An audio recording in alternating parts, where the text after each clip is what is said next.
अलंकार का एक मैजिक ट्रिक होता है, उसको जानना जरूरी है। अलंकार किसे कहते हैं, ठीक है। अलंकार की परिभाषा क्या होती है?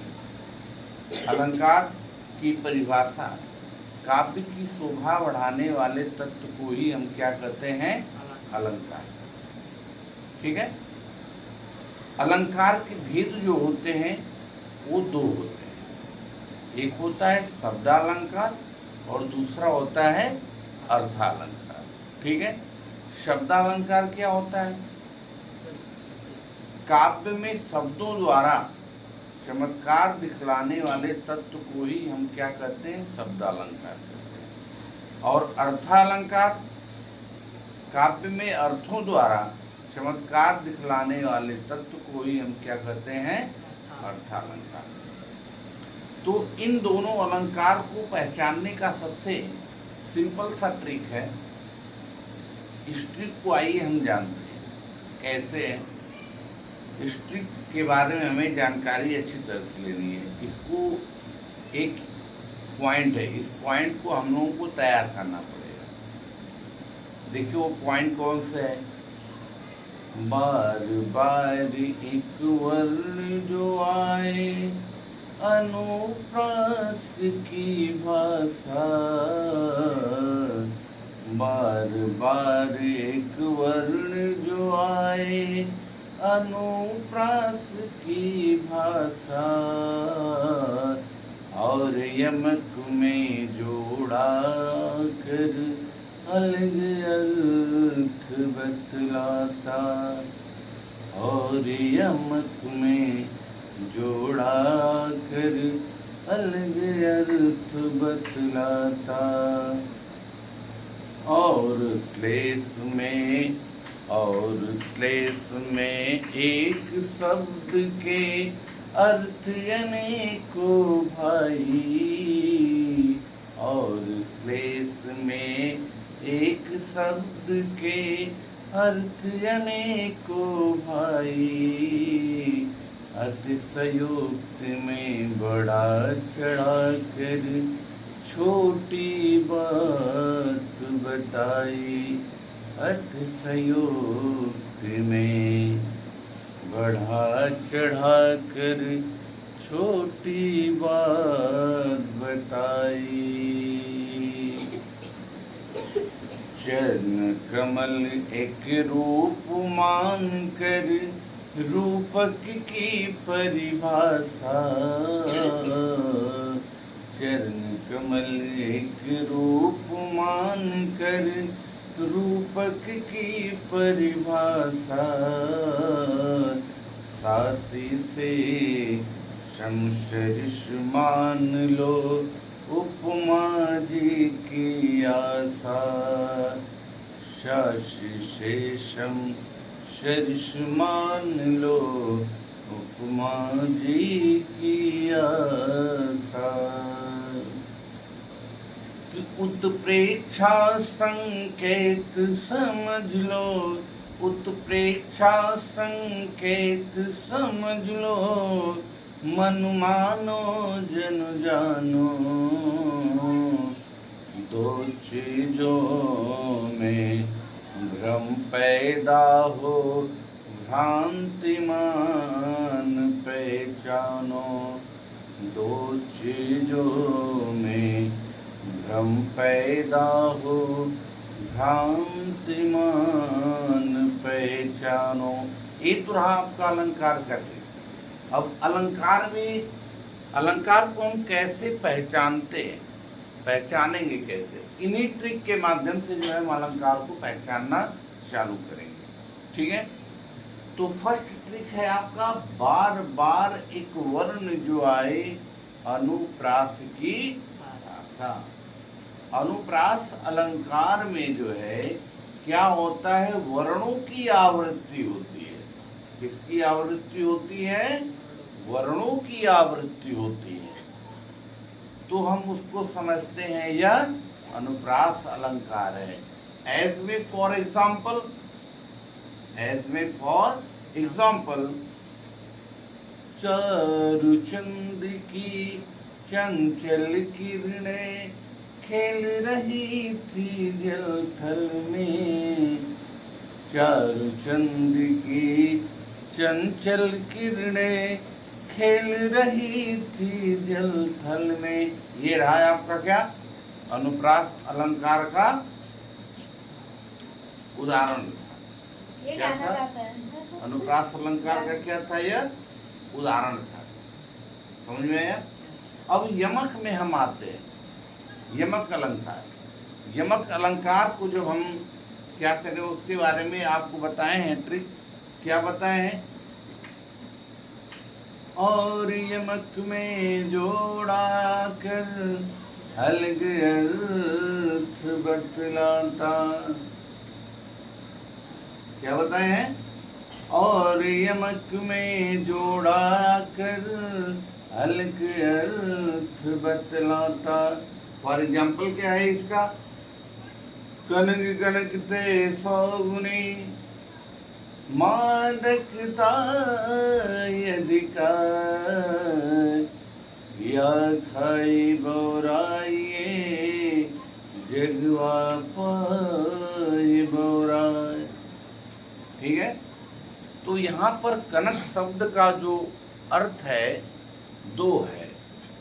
ठीक है, एक कनक शब्द का अर्थ होता है सोना, और एक कनक शब्द का अर्थ क्या होता है? धतूरा होता है। तो कनक शब्द जो होता है इसके दो अर्थ हो गए, क्या? सोना और धतूरा। और दोनों ही कंडीशन में अगर व्यक्ति को मिल जाता है तो व्यक्ति अपना शुद्ध बुद्ध खो देता है, उसको कुछ सूझता ही नहीं, यानी अर्थात कहा जाए कि वह पागल हो जाता है। ठीक है, तो अब श्लेष के नंबर आते हैं, श्लेष का नंबर आता है। ठीक है, तो और श्लेष में एक शब्द के अर्थ अनेकों भाई, और श्लेष में एक शब्द के अर्थ अनेकों भाई। समझ में आ गया? श्लेष में एक ही शब्द रहेगा, उसके अनेकों अर्थ निकलेंगे। ठीक है, जैसे एज में फॉर एग्जाम्पल उदाहरण जो है उसका क्या है? चरण रत चिंता कर चितवहु चारु ओर, सुमिरन को खोजत फिरत कभी वे बेचारी चोर। ठीक, तो इसमें जो सुमिरन शब्द आया है, सुमिरन शब्द जो आया है, सुमिरन का अर्थ जो है क्या होता है? अलग अलग होता है। देखिए किसके लिए सुमिरन का अर्थ क्या निकल करके बाहर आ रहा है उसको समझने की कोशिश करिए। सुमिरन का अर्थ होता है क्या? पहला जो होता है कवि व्यभिचारी चोर। ठीक है, कवि के लिए सुमिरन का अर्थ होता है सुंदर अक्षर। क्या होता है? सुंदर अक्षर। Okay, any doubt? नेक्स्ट है आपका व्यभिचारी। व्यभिचारी, तो व्यभिचारी के लिए जो है सुमिरन का अर्थ है सुंदर स्त्री। क्या है? सुंदर स्त्री। Okay, any doubt? और थर्ड में जो इसका अर्थ निकल करके आता है सुमिरन का, वो क्या आता है? चोर। चोर के लिए सुमिरन का अर्थ होता है बहुत सारा धन। क्या होता है? बहुत सारा धन होता है। समझ में आ गया? ओके, तो ये शब्दालंकार, शब्दालंकार के जो है तीन भेद होते हैं। एक तो हो गया अनुप्रास, दूसरा हो गया यमक, तीसरा हो गया श्लेष। तो यमक का हमने आपको अनुप्रास का डिफाइन कर दिया, यमक का डिफाइन कर दिया और श्लेष का कर दिया। अब आते हैं अर्थालंकार। अर्थालंकार जो होता है इसके जो है पार्ट होते हैं। इसके कितने पार्ट होते हैं, आइए उसके बारे में हम जानते हैं। पहला फर्स्ट पार्ट आता है रूपक अलंकार। क्या आता है? रूपक अलंकार। रूपक अलंकार क्या है, इसका ट्रिक क्या हम बताए हैं। चरण कमल एक रूप मान कर, रूपक की परिभाषा। चरण कमल एक रूप मान कर, रूपक की परिभाषा। इसमें जो है कमलवत चरण की वंदना हमेशा की जाएगी, चाहे गुरु की हो या ईश्वर की। ठीक है, जैसे एज में आपको हमने बताया क्या,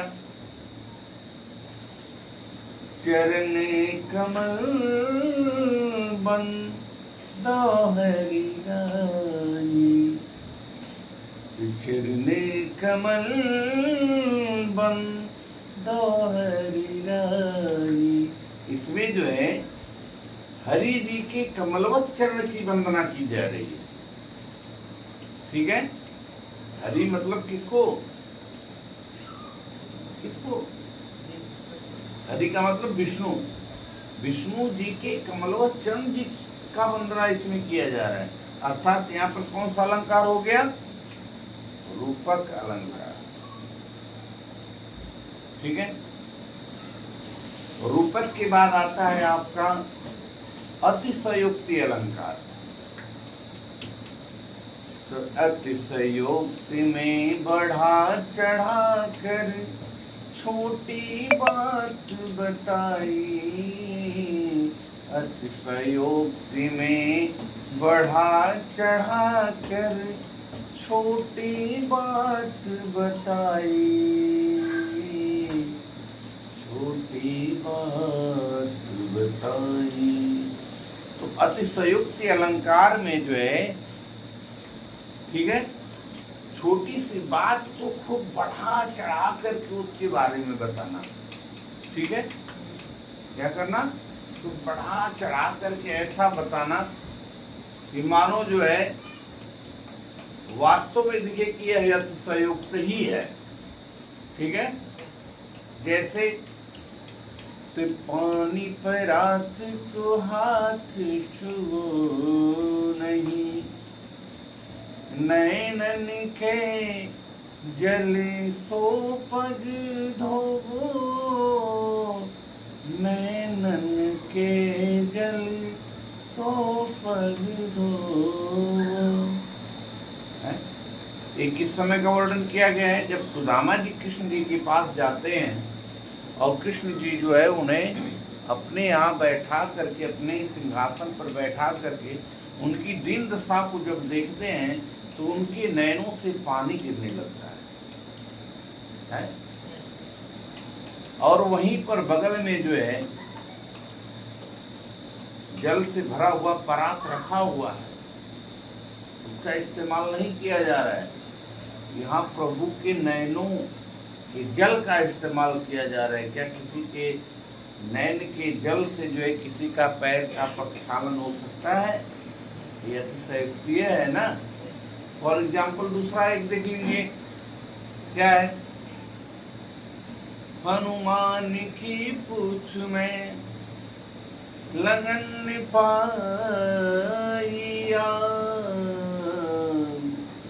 सगरी लंका जल गई, गए निशाचर भाग।